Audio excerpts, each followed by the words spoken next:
Absolute majority ভারতীয় জনতা party সরকার গড়বে। Absolute majority নিয়ে কিন্তু আসছে 2026-এর এই অ্যাসেম্বলি নির্বাচনে, এবং আমরা সরকার গঠন করব। পশ্চিমবঙ্গে যে শোষণ, যে দুর্নীতি, যে অন্যায় অত্যাচার করেছে, সেই অন্যায় অত্যাচারের অবসান হবে, এবং আমরা ভারতীয় জনতা পার্টি সরকার যে সংকল্প নিয়ে আসি, সেই সংকল্প আমরা বাস্তবে রূপায়ণ করব। অত্যন্ত সিরিয়াস আমাদের যশস্বী প্রধানমন্ত্রী নরেন্দ্র দামোদর দাস মোদিজি এবং তার ক্যাবিনেট অত্যন্ত সিরিয়াস যে আমাদের পশ্চিমবঙ্গকে এবার কিন্তু ভারতীয় জনতা পার্টি সরকার গঠন করবে, এবং পশ্চিমবঙ্গের মানুষের যে এত কষ্ট, সেই কষ্টের কিন্তু নিরসন করতেই হবে। শ্যামাপ্রসাদ মুখার্জির যে স্বপ্ন, সেই স্বপ্নগুলো কিন্তু বাস্তবে রূপায়ণ করবে সেই সংকল্প নিয়ে, এবং ভারতীয় জনতা পার্টি সরকার হচ্ছে।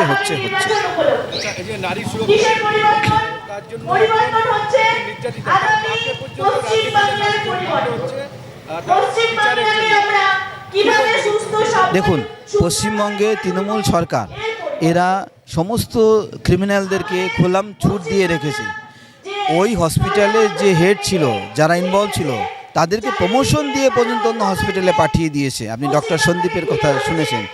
তার মানে এরা কতটা নির্লজ্জ, কতটা খারাপ হতে পারে, সেটা কিন্তু সারা পশ্চিমবঙ্গের মানুষ দেখেছে।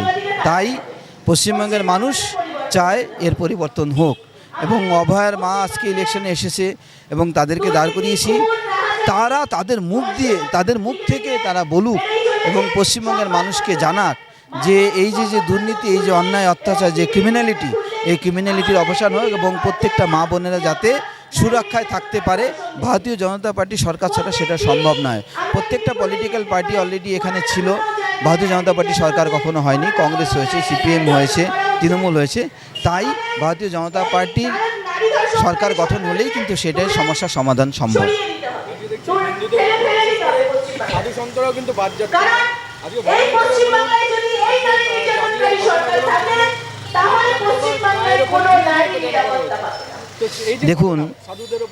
দেখুন এরা কিভাবে অত্যাচার চালিয়েছে, সনাতনীদের উপরে কিভাবে এরা অত্যাচার করেছে।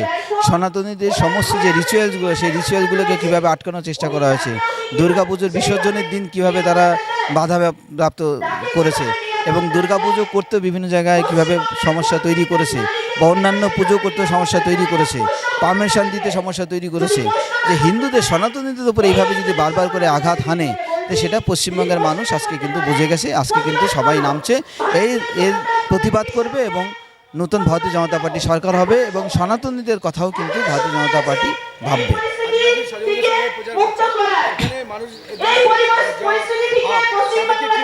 ভারতীয় জনতা পার্টি সরকার গঠন হবে, এবং মাননীয় সজল ঘোষ এখানে জিতছে এবং জিতবে, অবশ্যই জিতবে। এবং ওনার উপরে যে অত্যাচার করেছে টিএমসি, আপনারা দেখেছেন মিউনিসিপ্যাল কর্পোরেশন ইলেকশনের সময় কিভাবে ওনাকে টেনে হিসেবে বের করেছে, কিভাবে দরজা ভেঙে। এইগুলো তো সারা পশ্চিমবঙ্গের মানুষ দেখেছে, আর কতদিন সহ্য করবে। চরম হয়ে গেছে।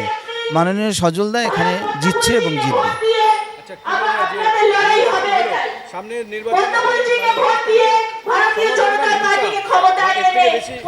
ইলেকশন কমিশন প্রচণ্ড স্ট্রিক্টলি সেটাকে দেখছে, এবং তারা চেষ্টা করছে যাতে ভায়োলেন্স যাতে না হয়, এবং সেটা আপনারা দেখেছেন অনেক কমে গেছে।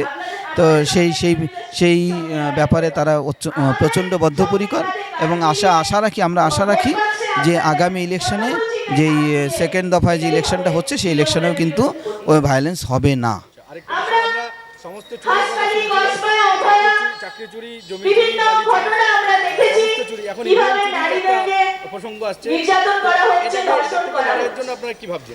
কারা করবে ইভিএম চুরি?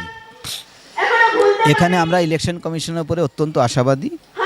ইলেকশন কমিশনের উপরে দায়িত্ব আমরা ছেড়েছি। ইলেকশন কমিশন কিভাবে ভালো করে ভোট গ্রহণ করানো যায় সে অ্যারেঞ্জমেন্ট করছে। যে সমস্ত এইগুলো দেখা গেছে সেগুলো ওনারা প্রয়োজনীয় ব্যবস্থা নেবে, এবং ইলেকশন কমিশনের উপরে আমরা আশাবাদী।